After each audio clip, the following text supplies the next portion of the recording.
Carlow for the Carlow Stages Rally and round 4 of the Dunlop National Rally Championship.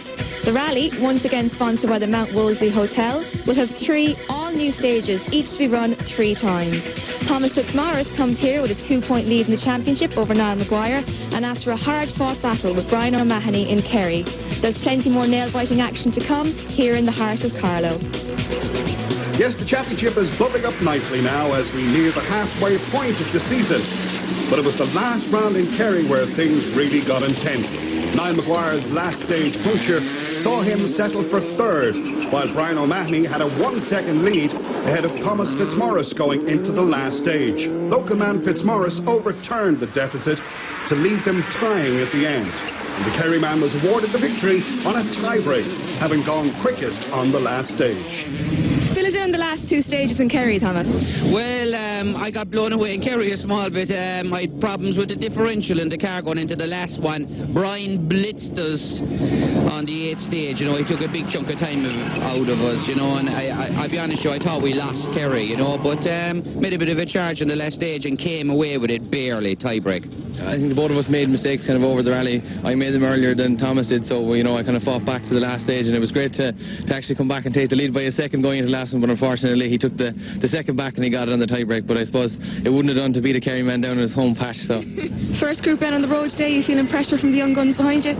Oh, jeez, no, we'll go and give it a cut and we'll go as fast as we can go, you know. Stage is very fast today, but today's going to be a Mark II day, I think, because if you've got top end in your car today, you'll go very well. Top Mark II man in the championship so far is Tyrone's Frank Kelly. Pressure on you to keep on top today? It's going to be a tough day today, but we'll plug away and see what we can do. You have to finish first, you have to finish, and we'll try and keep that in our heads. Finishing first on this event 30 years ago was Ed Colton in a Chrysler Avenger, and the Meath man was back in another Avenger to mark the occasion this year. Ed, a very emotional day for you. You won this event 30 years ago and now you're back. I did, yeah, I did it in Avenger and went on to win the national championship that year, and it was really a great year for me. And I'm back out today in an Avenger. Luckily a friend of mine loaned me his car for today, and I'm really looking forward to it. I don't know how I'm going to manage with the car because it's got no power steering, and I've had 25 years of pussyfooting around with power steering, you know. Roy White has no problem steering his nimble Rover around, and the Tipperary man had really taken to the national championship this year.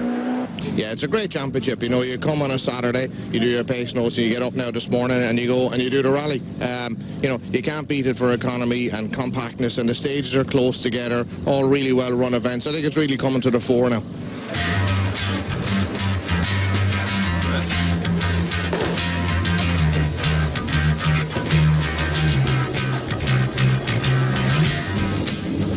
This is where a rally is often won or lost, deciding on which tyres to choose. In this event, it's given dry in the morning and wet in the afternoon, so who knows? Lloyd, getting the tyres ready for the Mini? Yeah, hopefully we're looking at the weather forecast. It's looking like it might be dry, so hopefully it will. And if it is, it'll be a fantastic day. One man in the know when it comes to rallying is record-breaking rally commentator Dougie Hughes. As ever, Dougie saw the crews off from Park Fermer as they set out to tackle the first loop of 3 stages on this 9-stage event. Living up to its name as the sunny southeast, glorious sunshine bathed the Carlow countryside on the morning of the rally. This, coupled with the promise of some spectacular action, brought the fans out in their droves and proved that rallying in Ireland is still alive and well. Championship leaders Thomas Fitzmaurice and Fionn Foley got off to a good start and set fastest time on the opening stage.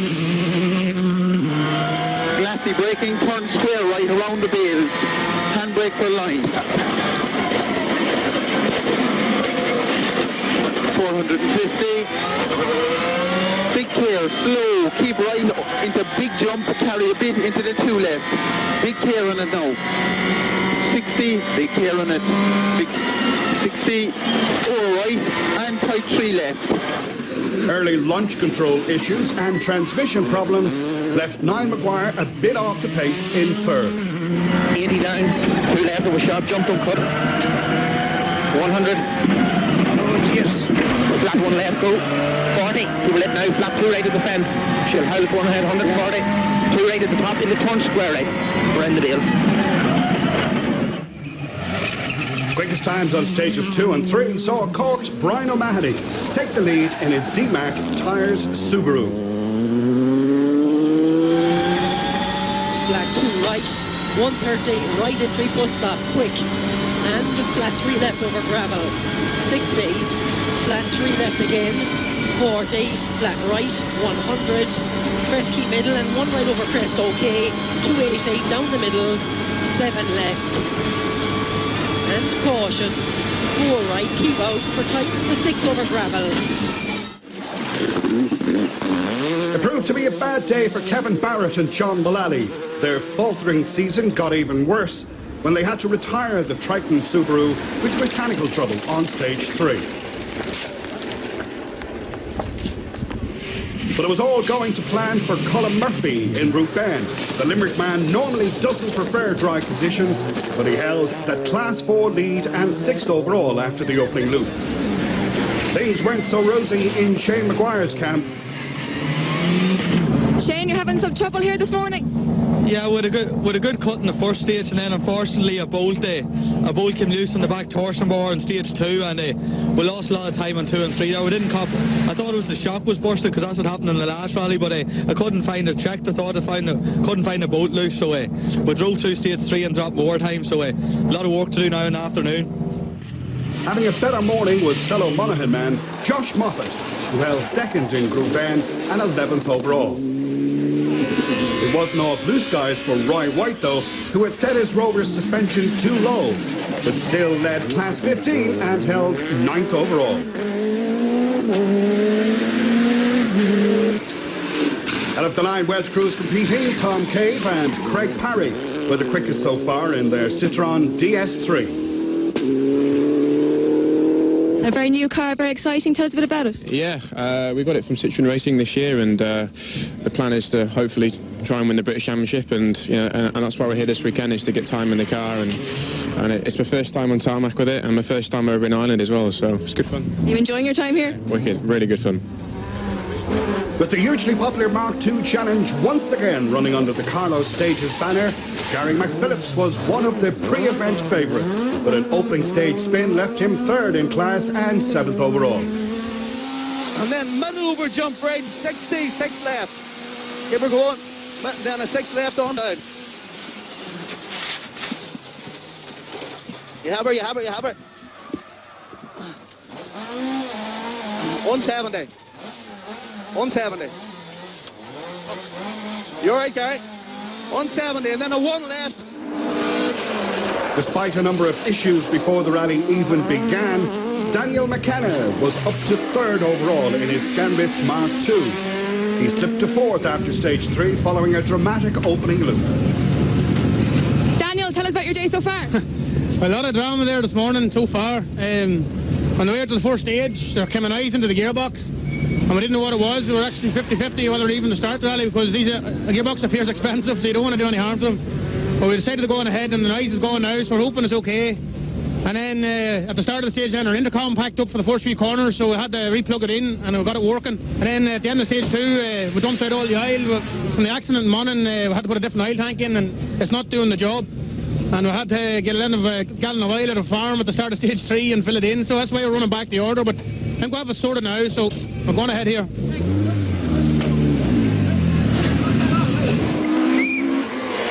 "17 seconds behind in 5th place, and also surviving some opening loop dramas, was Frank Kelly. The Tyrone man broke a strut in his Escort on stage 1 and suffered a number of spins and overshoots as a result.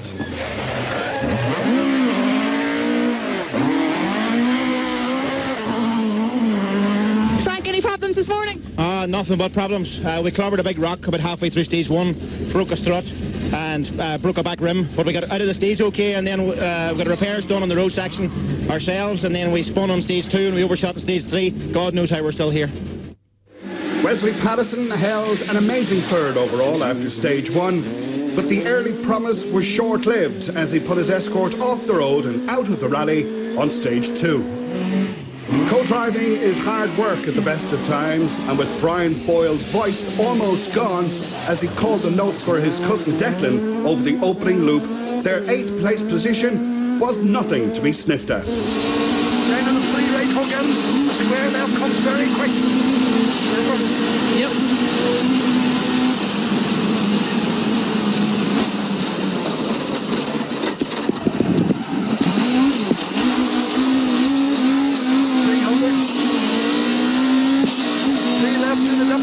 300. John Hendy and Enda Kennedy held 12th overall and second in Class 13 after the opening loop. 10 seconds ahead in 10th place were class leaders Sam and Alan Smith. Sadly, there was an early end to Ed Colton's drive on the anniversary of his win here 30 years ago. The wire loom in his borrowed Avenger caught fire on stage 2 and he was forced to retire.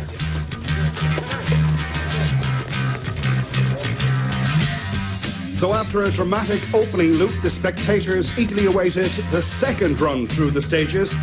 And with the roads cleared of most of the dust and gravel, it promised to be even more exciting.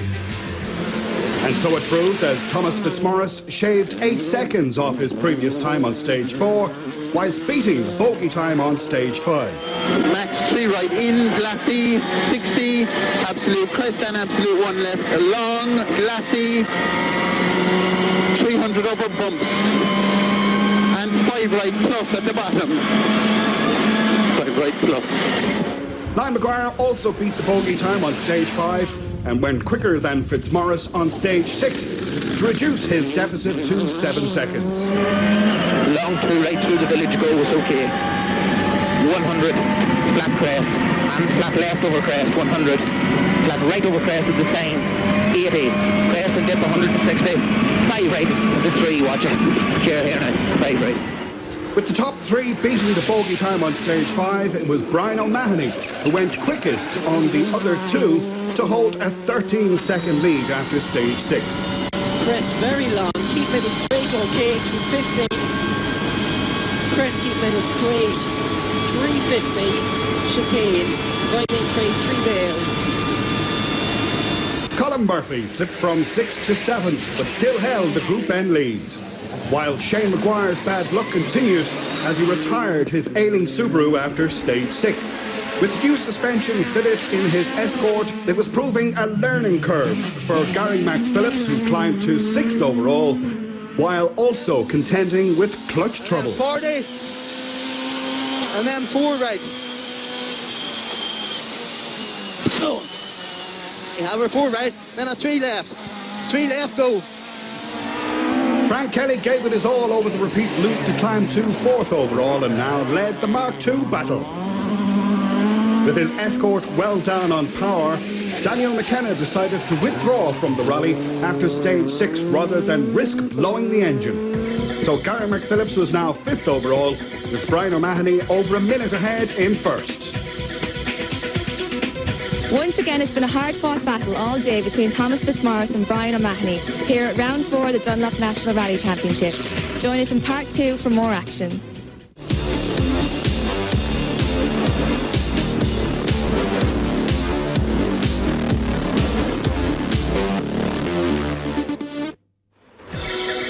Welcome back to Tullow for part 2 of the Carlow Stages Rally. And as everyone refueled after 6 demanding stages, we caught up with a relaxed-looking rally leader, Brian O'Mahony. We're having a great battle. There's only a few seconds between us, and we probably should be a bit ahead, but we've beaten the bogey on a few stages, so we're lying 12 ahead now at this stage, and only 3 stages to go, so it's all very tight. Not so relaxed-looking was Thomas Fitzmaurice, who was at a loss on how he could reel in O'Mahony. Tom, a great battle between yourself and Brian again today. Yeah, you know, the pace is hot. I have no answer to Brian today. I'm going to be up with Joe. He's driving well. I can't match his times. Niall, how was the second half of stages for you? Second half very good. We got the tyre choice right for once, and the car's working fine. And we have Fitzmaurice down to 7 seconds now, so it's all to play for in the next 3 stages. Unfortunately, one of the stages there we all beat the bogey time, so that doesn't help neither of the 3 of us, but it's a tight battle between the 3 of us at the moment. Colin, a well-deserved break leading Group N? Yeah. Enjoying the day now. The lads are doing a great job there. we can't keep tyres put on the car today. I guess that's what the sunshine does to you. But we're getting faster all the time. But let's hope now we just bring it home at this point. Josh is actually going very well, so just trying to keep you lads behind me. Colin Murphy's driving very well. He's well ahead, but I'll just have to try and catch up hopefully with the next 3 stages. Pat, an eventful day for you? Yeah, it is alright. It's very fast out there in the last stage. When I over a jump and had a heavy lawn and broke the front radiator and the hose pipe come back and caught the front pulley, so we're trying to get it fixed here to get out the next stage, all been well. Despite some mechanical issues in his Rover on stage 6, Roy White still led Class 15. Roy, day still going well for you? No, we had a problem with a broken plug on the last stage and we dropped 50 seconds. So we think we have it fixed now. We're just going to go out now and give another blast for the next 3. Enda, how's your day going? Good, very good now. We're enjoying it. It's very fast out there. And just looking forward to the last 3 stages now. Hoping to catch some of the young guns in front of you? No, I'm too old for that.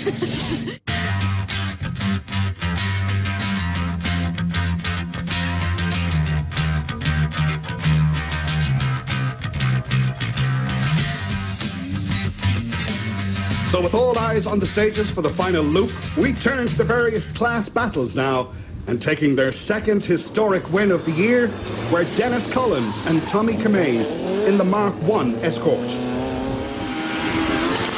In the junior class, Christopher Snow took his first win of the year to extend his points lead. In Class 2, special mention must go to one of the entertainers of the rally, James Dunphy, who flung his Civic around the stages with great gusto, much to the delight of the spectators and his navigator, Tommy Slattery. Over crest, only 40 into turn square right.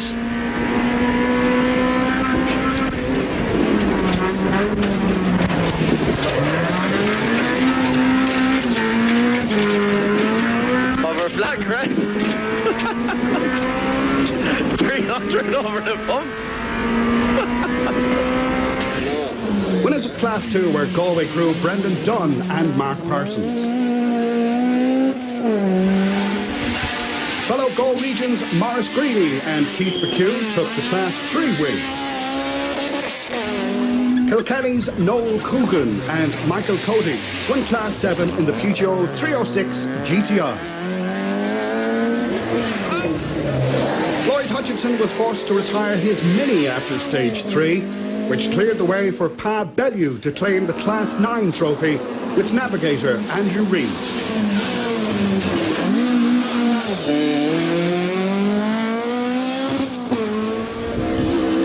Taking the Class 10 trophy back home to Wales was Colin and Katie Davis. Ryan Loughran added to his points tally at the top of the Class 11 points table with a runner-up spot in Carlow. Trailing him by 8 points was class winner of the day, Neil Pearce. Mid over crest, line 250 down the middle bumpy. At the very bottom, 3 right minus over crest. Repeat, 3 right minus over crest, 120. Roscommon's Vincent Collins moved up to second on the Class 12 points table with the win in Carlow. Finishing 18th overall and taking the Dunlop Drive of the Day award were Eamon Dervin and Keith Gardner. John Hendy and Enda Kennedy finished 11th overall and second in Class 13. 8th overall and winners of Class 13 were Sam and Alan Smith from Wexford. Declan and Brian Boyle took the Limelight Escort to 7th overall and 3rd in Class 14. Over half a minute ahead in 5th were Class 14 runners-up Gary McPhillips and Donald Barrett. Finishing 4th overall were Frank Kelly and Liam Brennan, who won the Mark II Challenge and lead the Rally.ie and Dunlop Mark II points tables. In the four-wheel drive classes, Enda McCormack and Martin Brady finished 2nd in Class 15. Whilst Roy White and James O'Brien took the top spot and finished 12th overall. Tom Cave and Craig Parry were the top Welsh crew, finishing 10th overall and winning Class 8. Paddy McVeigh and Stephen O'Hanlon moved into the Class 4 points lead with third in Carlow. Runners-up in the class and 9th overall were Josh Moffat and Donald Lennon in the Mitsubishi. But winning Group N convincingly were Colin Murphy and Don Montgomery, who finished 5th overall in the Subaru. Once again, it came down to the wire in the overall battle, where despite being quickest on the last stage, Niall Maguire had to settle for third on the podium, just 3 seconds behind runners-up Thomas Fitzmaurice and Fionn Foley. The Kerry crew did well to hold second in the end and had no answer to the rally winners Brian O'Mahony and John Higgins in the D-Mart Tyres Subaru. It was the Cork Mayo crew's first ever win in the National Series and made up for the disappointment of losing out on a tiebreak at the last round in Kerry. A hard battle between yourself and Thomas. Is this revenge for Kerry? That's it. It's finally nice to get him. We were close in the first round, and then we had issues both in Mayo, and then we were very close, obviously, the last day. So it's finally to get him on a rally. A very close and competitive championship now for the rest of the year. That's it. I think it's safe to say that the Dunlop National Championship is the place to be at the minute. And in fairness, the people out here and the rallies that they're running are brilliant. So it's definitely the place to be. Yeah, he beat me fair and square today. I really tried today, and I didn't have the answer for him. And Niall Maguire wasn't far after me either. God, he can pull it out of the bag too when he wants to. And the Dunlop Championship is popular as ever. Dunlop Championship, every time I do it, it's getting stronger and stronger. You like the Tim McAnulty last year and Melvin Evans in their 12Bs and 12Cs, and now you have these young boys now driving the same car as me, and they're just going harder, and it's the same thing. The Dunlop Championship never comes easy. So as O'Mahony and Higgins celebrated their first win, there was cause for celebration too for two-wheel drive winner and top Mark II man Frank Kelly. Different guys had their problems. We had our problems in the first three, but we coped maybe a wee bit of battle, and there were some of the rest of them did, and we held it together. A fantastic rally, really well run on good stages and great competition. That's what it's all about. Group N winner Colin Murphy was also full of praise for the Carlow Club after a very well-run event. I really enjoyed it. All credit to the Carlow Club. They did a fantastic job here. Stages were fast, very fast. Have to say, Monty did a great job calling the notes, and the lads did backing us over to keep my car going, and I didn't cause too much work for them this year. Another man thrilled with the event was Dunlop Drive of the Day Award winner Eamon Durbin.